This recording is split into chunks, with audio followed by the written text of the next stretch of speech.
Poslanska skupina Nove Slovenije je vse v letu 2016 poskušala postaviti neke nove standarde opozicijskega delovanja. Mi smo si v začetku leta zastavili, da ne želimo v opoziciji zgolj kritizirati, ampak če imamo pripombe, če imamo probleme, potem pridimo ali pa si želimo priti s predlogi. Torej, da bi bil naš glavni način opozicijskega delovanja ne zgolj kritiziranje vlade, ampak tudi kazanje, kakšna je lahko alternativa v tej državi. Mi smo identificirali kot ključne izzive, ki čakajo Slovenijo v prihodnjih letih kot izjemno pomembne naslednje. Negativni demografski trendi, visok javni dolg in pa okorno poslovno okolje. To so te trije ključni izzivi, ki na nek način govorijo o tem, kaj čaka Slovenijo v prihodnjih letih in kje so tista področja, kjer se bo potrebno najbolj spopadati. Kaj smo konkretno mi v preteklosti za ta izpostavljena tri področja naredili? Moram reči, da smo se v letu 2016 kot poslanska skupina največ ukvarjali z izboljševanjem poslovnega okolja, torej s tem izzivom. Zato smo recimo vložili zakon o dohodnini, ki je dvignil splošno olajšavo, ki bi dvignil, če bi bil sprejet, splošno olajšavo na 7.000 evrov. S tem bi pomagali predvsem najrevnejšim in pa tudi dnevnim migrantom, ki delajo v Avstriji. Vložili smo tudi zakon o davčnem potrjevanju računov, ker smo si želeli uvesti manj birokracije pri uporabi davčnih blagajn, zlasti za tiste, ki imajo manjši obseg poslovanja. Vložili smo tudi zakon o prispevkih za socialno varnost, ker smo predlagali višjo neto minimalno plačo za 50 evrov, s tem, da se bruto minimalna plača ne bi povečala. Predlagali smo drugačno obdavčitev božičnice in predlagali smo tudi razvojno kapico. Vložili smo tudi zakon o pokojninskem in invalidskem zavarovanju, kjer smo poskušali rešiti ta dvojni status upokojencev v sodelovanju z obrtno zbornico in pa probleme in težave regresnih zahtevkov. Vložili smo tudi zakon o javnem naročanju, kjer smo predlagali člene, ki bi boljše uredili poplačilo podizvajalcev. Vložili smo tudi zakon o letalstvu, da bi vendarle se lahko razširila letalska steza, letališka steza na letališču Portorož in še bi vam lahko našteval naprej. Torej, z tega nabora ali pa tega izziva izboljšanja poslovnega okolja smo se vse v Novi Sloveniji v letu 2016 resno lotili in prišli številnimi zakoni, nekaj sem jih tudi naštel. Žal nas pri teh naših prizadevanjih koalicija ni uslišala in te zakoni niso bili sprejeti. Naslednji pomemben segment, ki sem rekel, da ga tudi vidimo kot izziv, je zmanjševanje javnega dolga. V luči tega smo mi vložili paket treh zakonov za pregon bančnega kriminala. Eden je zakon o sodiščih, zakon o državnem tožilstvu in pa zakon o bančništvu. S temi tremi zakoni smo predvsem poskušali ustvariti boljše pogoje za pregon bančnega kriminala, ki je tej državi povzročil 5 milijardno javnofinančno luknjo. Zdaj v prvi obravnavi je žal že padel zakon o bančništvu, kjer smo predlagali ostrejše kriterije za imenovanje oziroma zasedanje najpomembnejših funkcij v upravah bank in pa tudi v nadzornih svetih. Še vedno pa imamo v igri zakon o sodiščih in pa zakon o državnem tožilstvu, ki predvidevata posebno sodišče za pregon bančnega kriminala in tudi posebno skupino državnih tožilcev, ki bi se s tem področjem ukvarjala. No in če se lotim še zadnjega, tretjega sklopa, to so negativni demografski izzivi. Naša družba se stara, rodnost je izjemno nizka, tudi v primerjavi z drugimi evropskimi državami. Povprečna starost ženske, ko rodi prvega otroka, je izjemno visoka, 30 let. To so vsa dejstva, ki nam na dolgi rok napovedujejo določene probleme, zlasti pri naših socialnih in drugih sistemih. Problem bo tako s pokojninskim sistemom, kot tudi zdravstvenim sistemom. Mi smo se teh zadev poskušali lotevati tudi z iniciativami, zato smo letos predstavili koncept zdravstvene reforme, kot jo vidimo mi. Nenazadnje smo se trudili z kar nekaj iniciativami v podporo družini.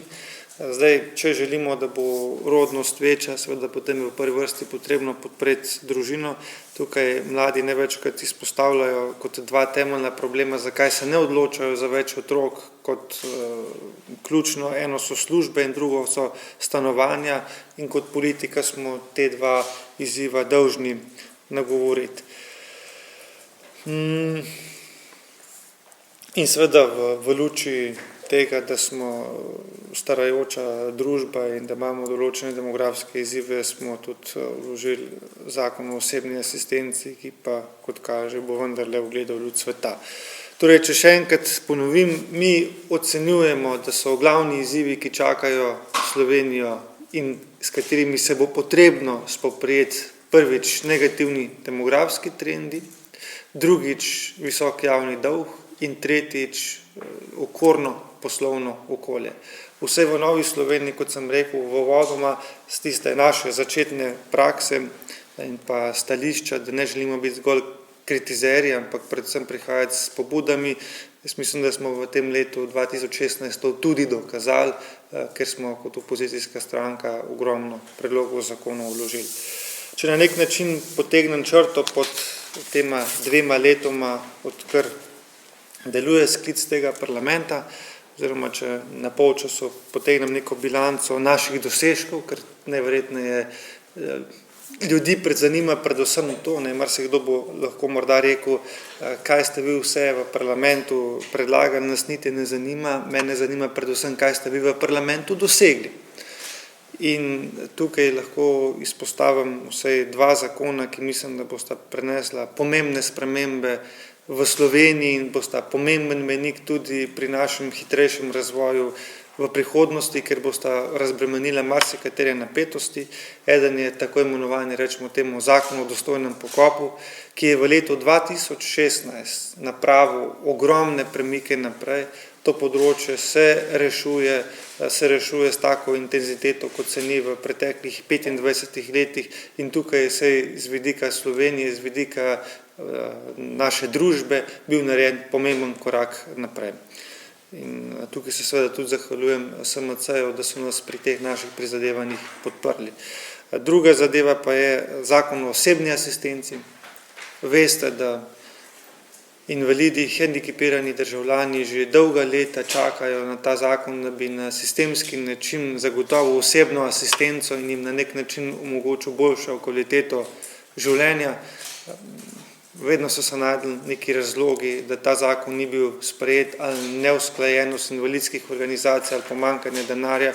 Jaz verjamem, da smo zdaj s tem našim predlogom te porodne bolezni prešli, da, kot pravi vlada, denarja ne bi bilo dovolj, potrebnih je 8 milijonov evrov in nenazadnje tudi toliko, kot je zdaj ta naš zakon usklajen z invalidskimi organizacijami, ni bil še nobeden doslej.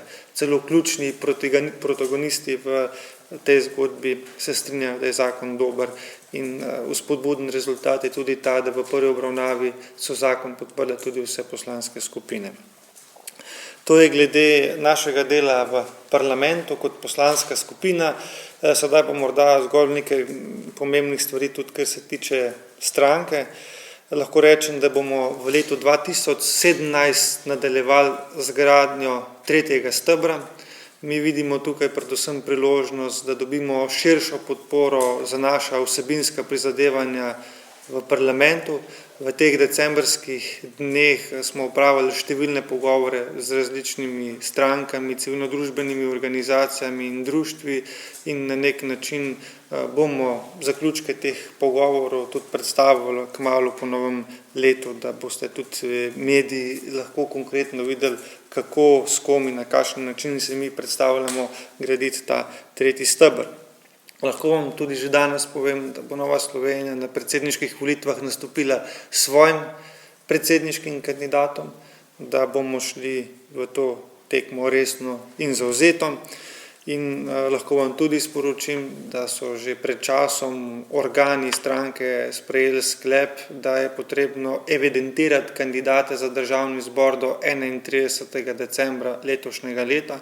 Tako da mi bomo imeli v začetku leta 2017 nabor kandidatov za državni zbor pripravljen, kar govori o tem, da je stranka v vsakem trenutku pripravljena na morebitne predčasne volitve.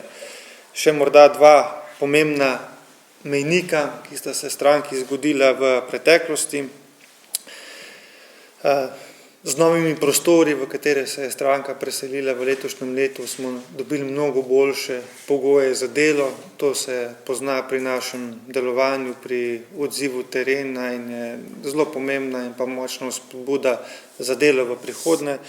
In naša jasna vsebinska profilacija in pozicioniranje v slovenskem političnem prostoru je v letošnjem letu prinesla to, da se je stranka stabilizirala in ko mi delamo anketo vseh anket, kar pomeni, da zberemo v eno anketo vse ankete, ki so v nekem mesecu v Sloveniji na razpolago in da ta trend podpore Novi Sloveniji spremljamo že daljše časovno obdobje, lahko za zadnje leto ugotovimo, da se naša podpora v mandatih giblje ves čas tam nekje med 8 in 12 mandati v parlamentu in to ne glede na morebitne silovite takšne ali drugačne napade, kar nas zgolj navdaja z nekim optimizmom, da se je stranka notranje utrdila, da se je stabilizirala in da lahko popolnoma mirno pričakujemo naslednje volitve in seveda, da najmanj, kar lahko pričakujemo, je tudi podvojitev sedanjega števila poslanskih mest. Ob koncu bi pa rad samo še zaželel vsem državljanom čim lepše božične in novoletne praznike, predvsem pa veliko zdravja in pa miru, nam v parlamentu pa predvsem veliko zdrave pameti.